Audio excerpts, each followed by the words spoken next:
Good afternoon, everyone. Welcome to our second Holocaust program today, the Children of Terezin, Finding Humanity Within the Holocaust. My name is Julie, and I'm an educator for the Eisenhower Foundation here in Abilene, Kansas. Today is the International Holocaust Day of Remembrance. So thank you for joining us as we honor and remember those who were victims of the Holocaust. I'm going to be asking for your participation throughout the program. We can learn from each other a lot better when we're all participating together, so please don't hesitate to use that chat button to share your ideas.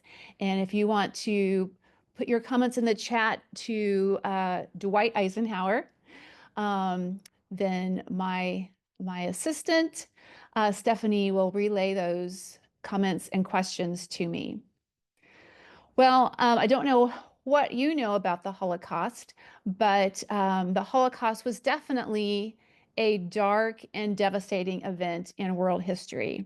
Over 6 million Jews and others lost their lives in the hands of Nazis who established concentration camps throughout Europe. So today our program is about a particular concentration camp and ghetto named Terezin. And it was a camp located 30 miles north of Prague in the Czech Republic. Now, or back then it was known as Czechoslovakia. The Nazis changed Terezin's name to Theresienstadt, but in Czechoslovakia it was known as Terezin, and so that's what we are going to call it.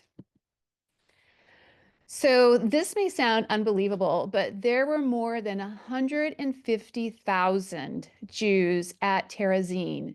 This included 15,000 children. Most of the prisoners who were there were from Czechoslovakia, but there were also prisoners from Germany, Austria, the Netherlands, and Denmark. This was the entrance to Terezin. And you can see a German phrase written above the archway in this picture, which means work makes you free. This phrase was seen prominently in several concentration camps throughout Germany. Auschwitz had this phrase in a similar archway where you would enter that said work makes you free. So kind of right off the bat, I'm going to ask you, why do you think the Nazis used this phrase? Why do you think they wanted everyone entering the concentration camp to see this phrase, work makes you free? Any thoughts on that?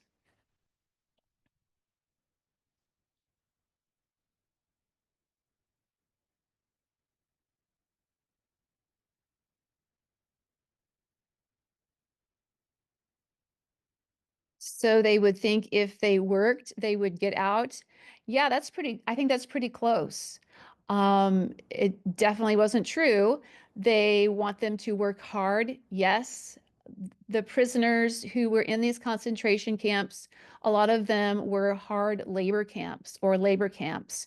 And so, yes, they wanted them to work hard, but it definitely was a lie in that it would make them free because that was not their intention at all. So let's kind of start out by defining what exactly the Holocaust was.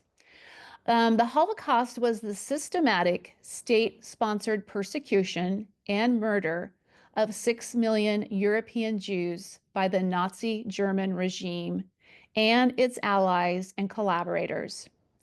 It was an evolving process that took place throughout Europe between 1933 and 1945. So this is the official definition from of the Holocaust from the United States Holocaust Museum. The word evolving is very important. It didn't happen all at once. It was a very gradual process that just got worse and worse as it went on. So, how did the Holocaust happen for sure? Let's kind of briefly go over that and review that. The Nazis came into power in Germany in January of 1933.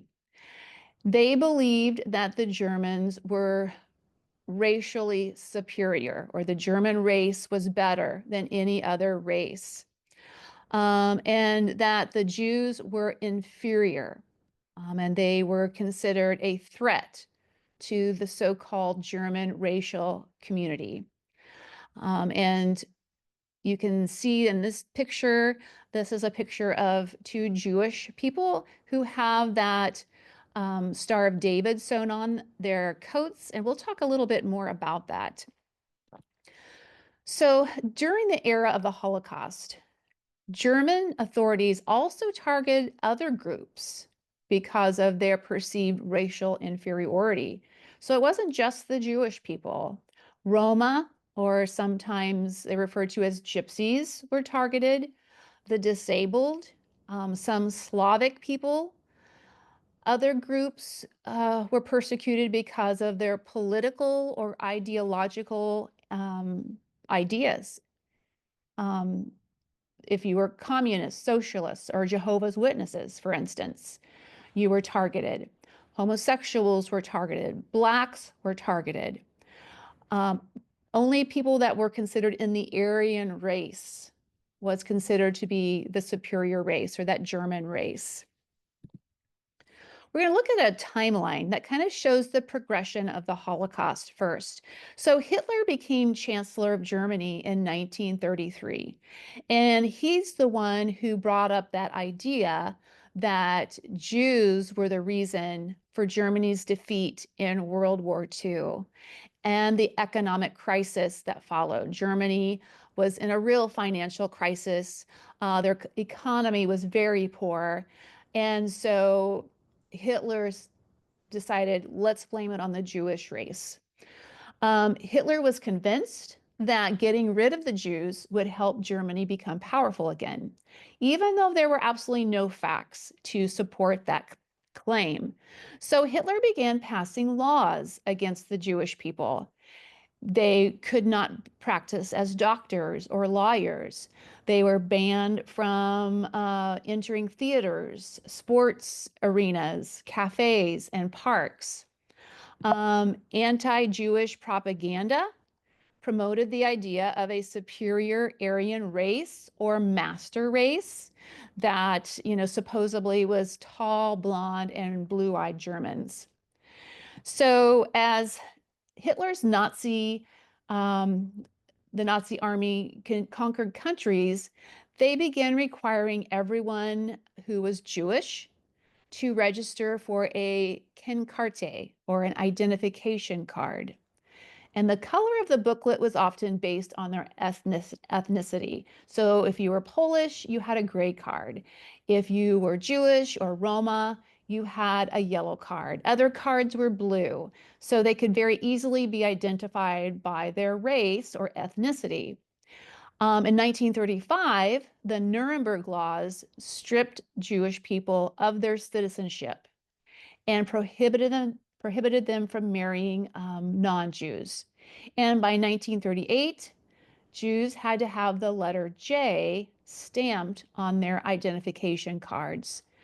Jewish children were banned from state schools.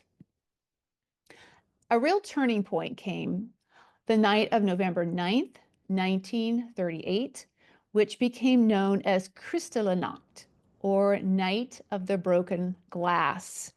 So in a coordinated attack, Nazis burned at least 1,000 synagogues. So those are Jewish places of worship. They smashed Jewish shop windows all over Germany and Austria. Approximately 30,000 Jews were arrested and imprisoned in concentration camps. So at this point, the Jewish people realized that it was no longer safe for them in those countries, and many tried to flee to Western Europe or America. However, by this time, it was very difficult for them to move within Europe. A few months later, in March of 1939, the Nazi Germans began to invade and conquer bordering countries like Austria, Czechoslovakia, and Poland. All people living there were forced to support Hitler, show their allegiance to Hitler, as you can see in this picture. And then in 1940, ghettos were set up to isolate Jews in German occupied lands from the rest of the non-Jewish society. They had to wear those yellow badges or Star of Davids, which you can see in this picture, which identified them easily as Jews. As they walked down the street, the Nazi army could very easily see who was Jewish and who was not. The ghettos were kind of sections of a city that were walled off. And in 1940, these ghettos were set up. Probably the biggest one was the one in Warsaw, Poland. 400,000 Jews were crammed in an area that was just over a mile section big. Living conditions were horrible in these ghettos, and many died of starvation or disease. But that was kind of the goal of the Nazis. So that was not a concern for them. Another ghetto was located in the town of Terezin, Czechoslovakia, which is what is pictured here. By September of 1942, more than 50,000 Jews had been deported to Terezin. And this picture shows a line of prisoners waiting for food rations in the Terezin ghetto.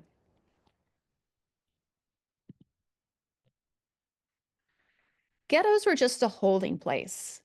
Um, Hitler and the Nazi Party came up with something called a final solution to what they considered the Jewish problem, which called for the death of all Jews in Europe. So, starting in 1941, millions of Jews were transported from the ghettos by train to killing centers or to be put into work camps. In 1942, the Nazis ramped up the systematic killing of Jews by gas or shooting in death camps. They had established 6 death camps or killing centers throughout Europe. So Terezin was a ghetto labor camp and was a place to hold Jews before sending them to death camps or forced labor camps. However, there was an ulterior motive here. The Nazis used it as a tool of deception to hide what they were really doing. And we'll be talking more about this, but Terezin was very unique in that way. Jews transported there were told that they would be well taken care of. It was even advertised as a place for the elderly where it was like a retirement community where they could, be in comfort in their later years. In reality, the conditions were so horrible that tens of thousands died of disease and starvation. So let's start exploring this unique story of Terezin. So to begin with, to make Terezin look like it was this wonderful community, the Nazis appointed a Jewish council of elders. So this was to make it appear that the Jews in the camp were running their own affairs. In reality, however, the council had to enact the orders that the Nazis issued daily. If they didn't follow the orders or the people there didn't follow the orders, it would often result in death or severe punishment. So the council was really they were kind of assigned to do the dirty work for the Nazis. They had to decide who was assigned to the different types of work, who received what very little food was available, and who would be transported to death camps. Can you imagine if you had that placed on your plate? That's, I would think, a very heavy, heavy decision to make. If they were forced to make those decisions about your own people. So, art became an important way for the prisoners to express what was happening to them. This is what makes this concentration camp so unique. And so our focus in this program will be on the artwork created by prisoners and especially children at Terezin.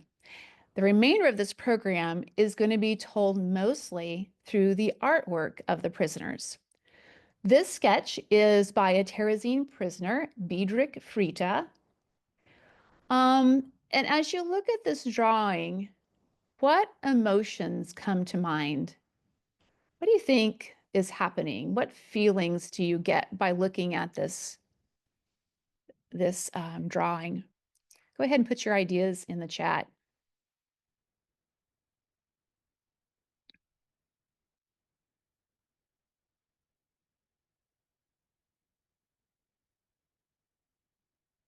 Sadness, abandoned. Yes. Yes, there's looks like a lot of sadness there. Any other ideas?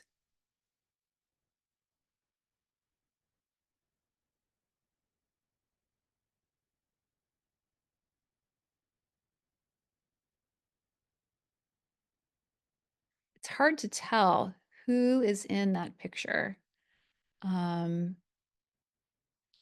I see some people that look very hungry. Um,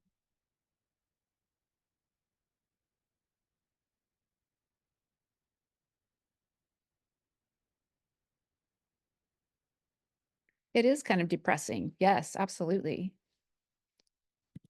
All right. This photograph shows one of the transports or the trains that carried Jews both to Terezin, but mostly from Terezin to death camps. And so this is specifically a picture of transports that are taking German Jews to Terezin in May of 1942. None of the prisoners knew where the transports were headed, only that they were going to somewhere in the east and it would separate their family. So the Nazis told the people that these transports were just going to be going to new settlements. And to reinforce this deception, they made the deportees or the people traveling on these trains write postcards back to remaining family or friends saying that they were well, everything was good, where in reality, most of them were being sent to killing centers or to gas chambers. So overall, there were 63 transports from Terezin going to killing centers between 1941 and 1942. There were 1,000 to 5,000 people on each transport. So in total, there were an estimated 86,934 people who were sent on transports to death camps from Terezin. And you can see in this drawing by Jana Renee Frisova, she drew a picture of people waiting to get on the transports. You see they have their belongings with them. And this is what she said happened. The summons to go was a narrow strip of thin paper with a name, a tag number, tomorrow's date, the time, usually 4 in the morning, and the place of assembly. Those narrow strips were often distributed only a few hours before departure.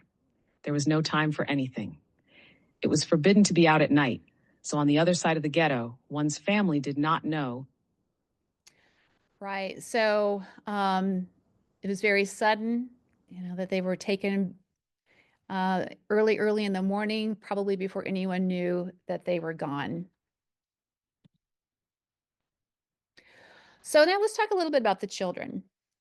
The Jewish Council, remember, those were the other Jews who were appointed by the Nazis to kind of carry out their orders.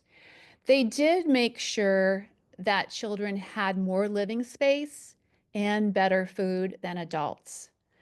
Although the Nazis officially banned teaching, children often had secret classes in most subjects, often disguised as songs, plays, games, or storytelling.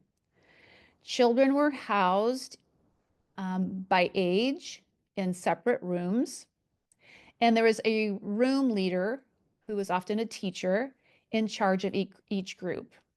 And so the room leader often then organized classes and tried to keep the children as healthy and entertained and happy as possible. So this is a collage that was done by an unknown child artist who was in Terezin.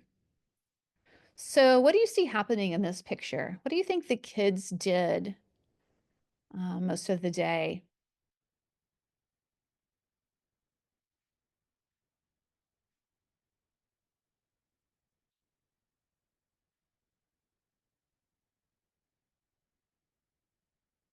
Also kind of compare that last piece of art we saw with this one.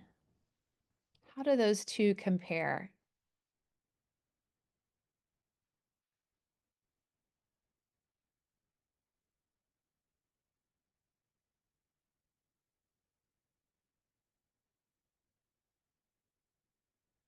Do you see the sadness and despair in this, or do you see something else? Yeah, I do notice more bright colors. It's very colorful.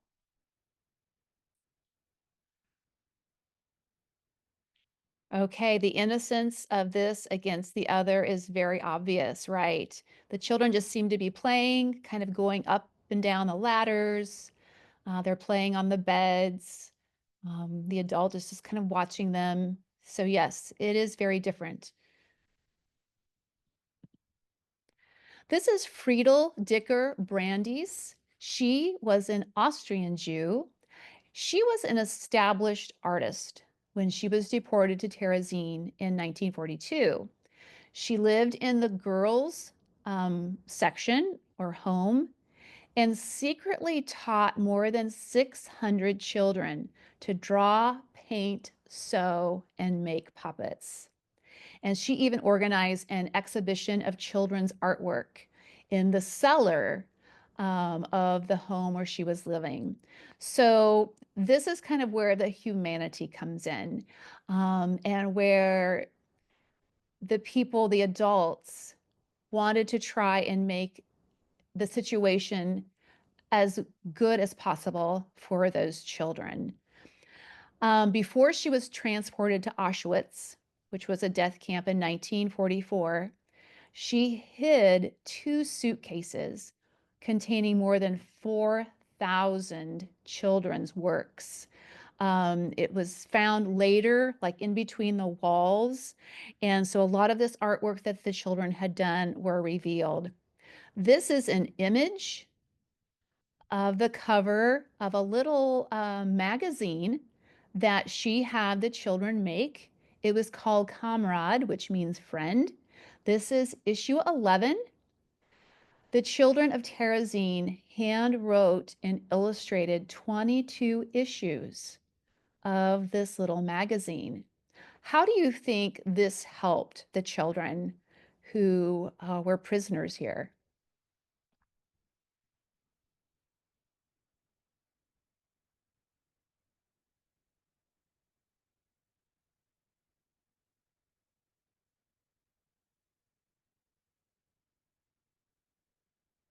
Some sense of normalcy. Yes, yes. What else do you think would be important um, for that sense of normalcy for children during the day?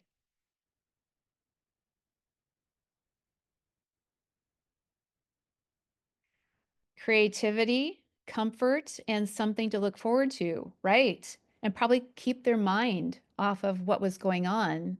Um, it helped them vent out their feelings. Absolutely. It was a very good way to do that. I think, which is also why a lot of the adults did a lot of artwork too. It helped them express what they were feeling um, in a way that maybe the guards wouldn't know and find out about, right? So this next little excerpt you're going to listen to is from another surviving Terezin child called Helga Polak. I can still see the table in the middle of the room with pencils on it, paintbrushes, colors, and paper. The paper was very poor quality, often waste paper or paper left over from some old package. Each child could draw freely according to his imagination and wishes. This was extraordinary. It gave us a different life, another atmosphere. Right. I think kind of like some of the comments you said kind of took them out of where they were. And this sketch was by a Terezin child named Eva Meitner, excuse me. This is called Cedar, which is a Passover meal. That is an important meal for the Jewish population. So another unique fact about the inmates in Terezin is that there was a large number of world-class musicians, composers, conductors, athletes. And so at first, they performed their music, whatever it is that they were known for, in secret. But later, as the Nazis found out, the Nazis used their talents to trick the outside world into thinking this was a good place to be. So musicians then performed concerts and actors put on plays. So this is what one survivor, Alfred Cantor, said. There were moments that seemed strangely magnified by a feeling of blissful make-believe amid an otherwise cold reality. I remember how overjoyed we were one day by the music of an accordion that someone had smuggled into the barracks. Everyone huddled together in the poorly lit, freezing room, and for a while we forgot our hurt as we listened to the tunes. And so the sketch that you're looking at here was done by a Terezin prisoner called Biedrich Frieda. So a child opera called Brundabar was even composed and performed in Terezin. So this story tells how a brother and sister need to buy milk for their sick mother. The children and their animal friends earn a few coins by singing, but Brandabar, who is an evil organ grinder, steals their money. The children chase Brandabar to recover it, and of course, they are victorious in the end. So, who do you think the character Brandabar might represent? Brandabar, the evil organ grinder. Who do you think they wanted him to represent? Who would have been a prominent person they might consider as an evil person? Hitler. Yes. Yes. Um, of course, they didn't say that, but I think this is another case where they could kind of act out what they were feeling. So yes, Brundabar reminded the audiences of Hitler, so that after the final victory song, they cheered thunderously at the triumph of good over evil. And here is the group of children who performed it. Performances often took place at night after work. Sometimes they performed in attics, in the barracks, in courtyards, or down in the cellars.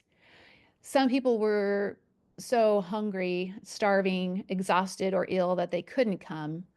But for many people, these entertainments help them forget, if only for a short while, what their daily lives were like.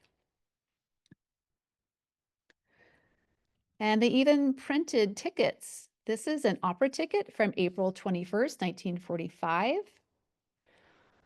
There were many cultural events held at Terezin because of all of the prisoners and professional musicians, artists, like I said, athletes.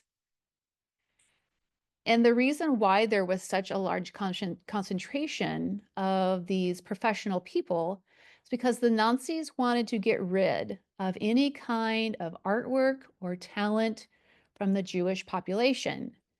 They wanted only German artwork and talent to be displayed and available. This is Hannah Mueller-Brummel, and she talks about the cultural life in Terezin. So in 1942, she was confined with other Jews in Terezin, where she worked as a nurse. So there, amid all the epidemics and poverty, she talks about the operas, debates, poetry readings. In 1944, she was deported to Auschwitz. After a month there, she was sent to Sakish, which is another camp where she made airplane parts at a forced labor camp. And fortunately, she was liberated in May of 1945. But let's listen to her. Edelstein, who was a Judenälteste, was a wonderful man, and he did what he could. But he himself was deported, and we had other Judenälteste, which made things worse. But nevertheless, there was this tremendous, vibrating cultural life. I remember seeing Fledermaus on a whole production of Fledermaus. I remember going to poem reading. There were philosophical debates. There were concerts. There was this need to live very intensively. And I think this was about the essence of Theresienstadt. You had these few years, so you have to live them so intensively. You had to use every minute you had. I like what she said. They didn't know how much time they had, so they lived every minute the best that they could. All right.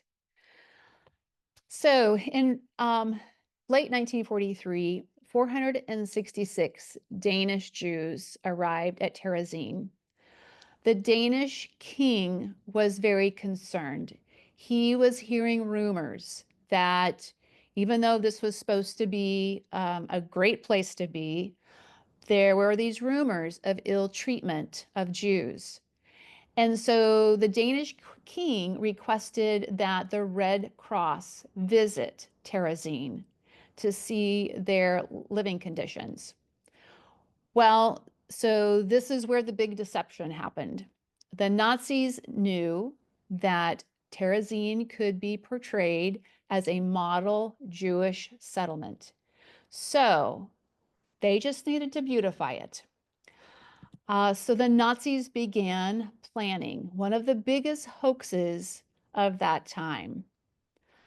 Orders and materials were sent to prisoners to paint the buildings, plant roses, plant grass, put up street signs.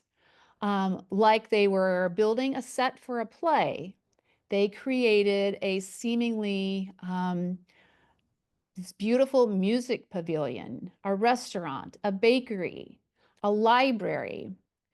They fixed up houses where families, even though they may not have been related, they put together groups of people who were supposedly families where they were assembled. They gave out beautiful, nice clothes to everyone who would be participating. So to continue the charade, though, they had a problem that they needed to fix. Terezin was extremely overcrowded. So 7,500 prisoners were transported away from Terezin so that it wouldn't appear to be overcrowded. There wouldn't be any unhealthy living conditions for the Red Cross to see. So prisoners who were sick or weak were sent away. They didn't want anyone who looked malnourished to be there. And so to me, this is a very sad picture that was created here of the children who are sick or malnourished being sent away. So this is a map of a carefully planned route for the Red Cross to be led along supposedly spotless roads with freshly painted houses, well-stocked shops. One of the elder Jews was dressed up as a mayor for the occasion in order to welcome the Red Cross delegation, show them around the camp. They visited the square where music was being played and children were playing in the park, and a house where a Danish Jewish family lived. Of course, all of this was staged. The Nazi leadership had threatened to transport anyone who revealed the real conditions that were in the camp. And the Nazis were actually so worried about some of the prisoners spilling the beans that they locked some of them up in an attic during the visit. So this is what one of the survivors named Joseph Polak wrote. In front of the grocer's, by chance. Fresh vegetables are unloaded, and waitresses serve lunch in the spotlessly clean house that has the dining room. Children are riding on the roundabout. The bank manager is smoking a cigar and offers visitors cigarettes. Nobody knows that this very same bank manager has recently been locked up in prison for 3 months because he was found smoking. So this painting was by Helga Vezova-Hoskova, and it depicts the Red Cross visitors coming down the street in cars while the prisoners are still trying to finish up their painting and sweeping and hanging up the curtains, putting out the fresh bread, the fruits, the vegetables before they get there. The Nazis had ordered one of the Jewish inmates, his name is Joseph Speer, to make picture booklets of Terezin to hand out to all of the Red Cross members of the group as a souvenir. So he was to show the school, the hospital, gardens, the city square, the bakery, and main streets as a spacious and cheerful town. So this was one of his drawings, and this is the other one of his drawings. All right, so what do you think? Do you think the deception worked? How do you feel about what's going on here?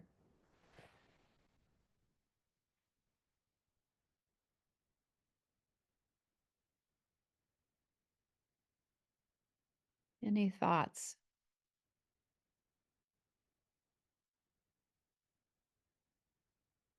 Any guesses?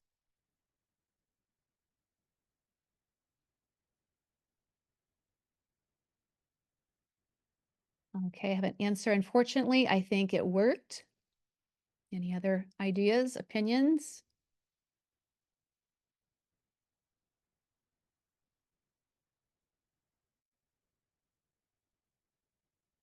All right, well, sadly, all of this deception did work.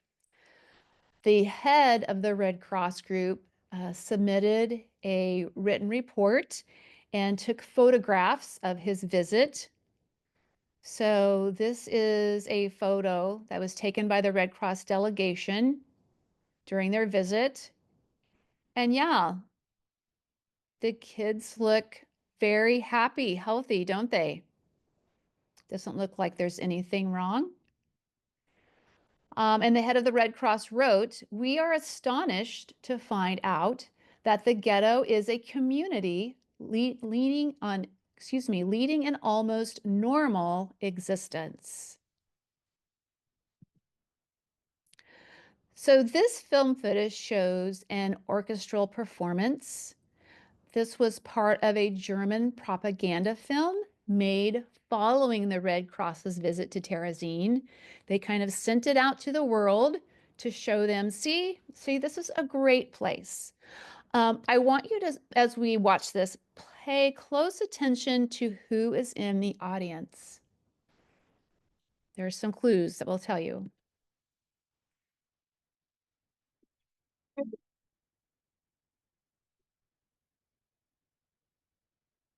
Very old film, so the quality is not great.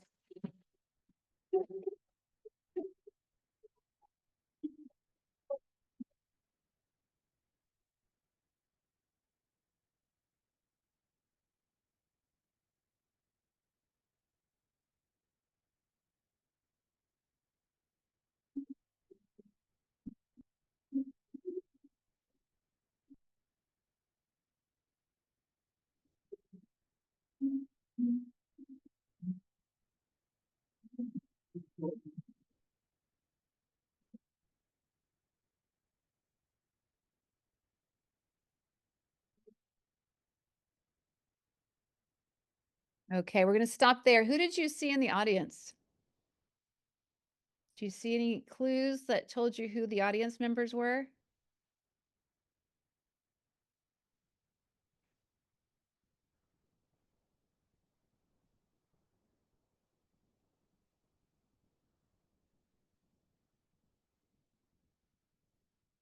Other prisoners, right? You saw their yellow stars of David, didn't you?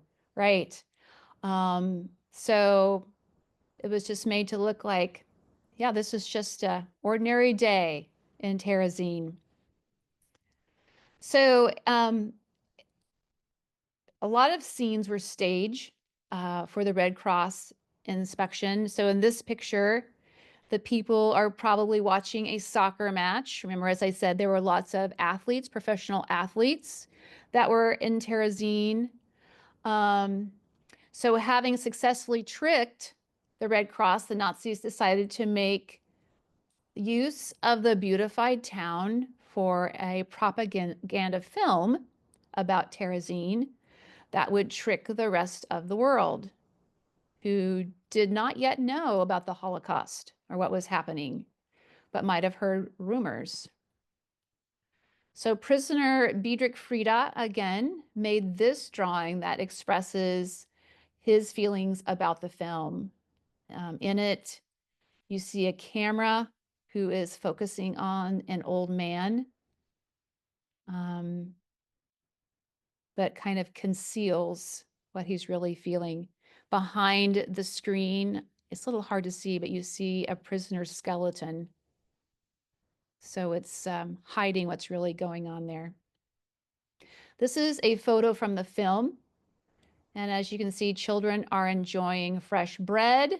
Of course, it was all faked. Once the filming was over, the nice clothes, the nice housing, all the food was taken back. The prisoners who knew that it was all faked and were witnesses to this Nazi crime were transported. So 18,402 people were taken from Terezin to an Auschwitz death camp so that the people would not find out. By December of 1944, the Allied forces were moving in on the Nazis across Europe. So therefore, at Terezin and lots of other concentration camps, Nazis started destroying evidence of their crimes as quickly as possible before the Allied troops arrived. This evidence was mostly people. So at the end of the war, over 1.5 million Jewish children had been killed by the Nazis. A total of 15,000 of them had passed through Terezin. However, there were 100 who survived to tell the story of Terezin, like Friedel and the adults that helped. Remember the artist, the teacher, Friedel Dicker Brandes, who encouraged children to draw, paint, and write and sing. And she was the one, remember, who hid those 2 suitcases of artwork. And so here are some of the artwork done by those children. And all of these are very bright, very hopeful. Not all of them, however. Some of them are very sad and haunting.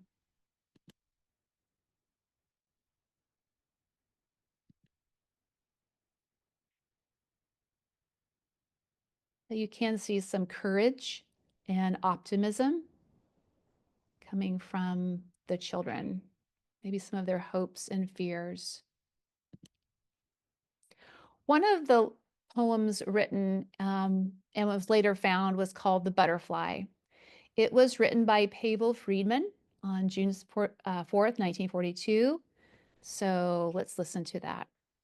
The last, the very last, so richly, brightly, dazzlingly yellow. Perhaps if the sun's tears would sing against a white stone.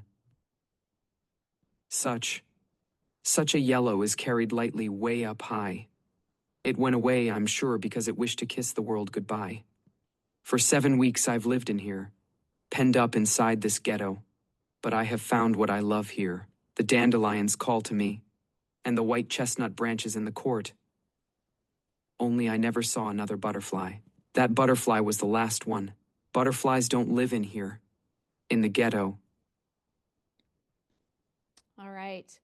So, inspired by the poem, artwork, and events in Terezin, the Butterfly Project was developed. Its goal is to make others aware of the Holocaust and emphasizes the power of hope. 1.5 million ceramic butterflies have been painted and displayed in memory of the 1.5 million children who died in the Holocaust. So children are encouraged to create new butterflies to remember and honor the children of Terezin. So I encourage you to do that as well. It doesn't have to be a ceramic butterfly. You could draw a butterfly, create a butterfly, use that creativity that the children in Terezin used when they were creating their artwork. Any questions or comments at this time? What are your thoughts about Terezin and what happened there during the Holocaust?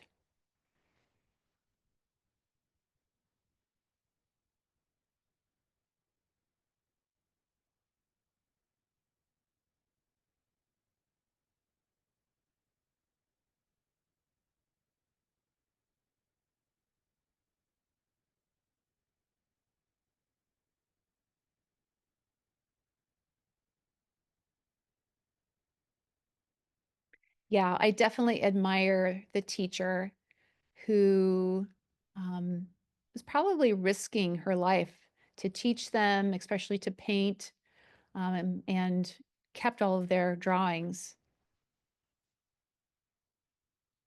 It was very rough times, yes.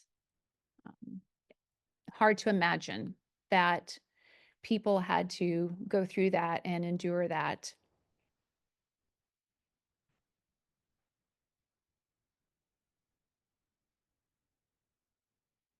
Some of it, I guess, kind of made me a little angry that they took advantage of the people like that.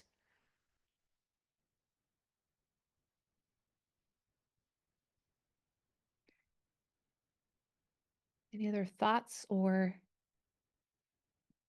opinions? To me, it is very important to see the length the Nazis were willing to go to cover their crimes. Um, yes, yes, and their abuses as well. Absolutely. It would have been hard, friends and family disappearing. That would have been extremely hard, right? And then after World War II, there were centers set up where you could try to find your family or at least find out what happened to them. Yeah, an extremely difficult time. I want to thank you so much for joining us today. And to find out more about our programs, you can go to eisenhowerfoundation.net. You can scan the QR code to get some information and look at our educator's guide. But thank you so much. If there are no other questions or comments, I'll say goodbye and hopefully see you again some other time. Bye-bye.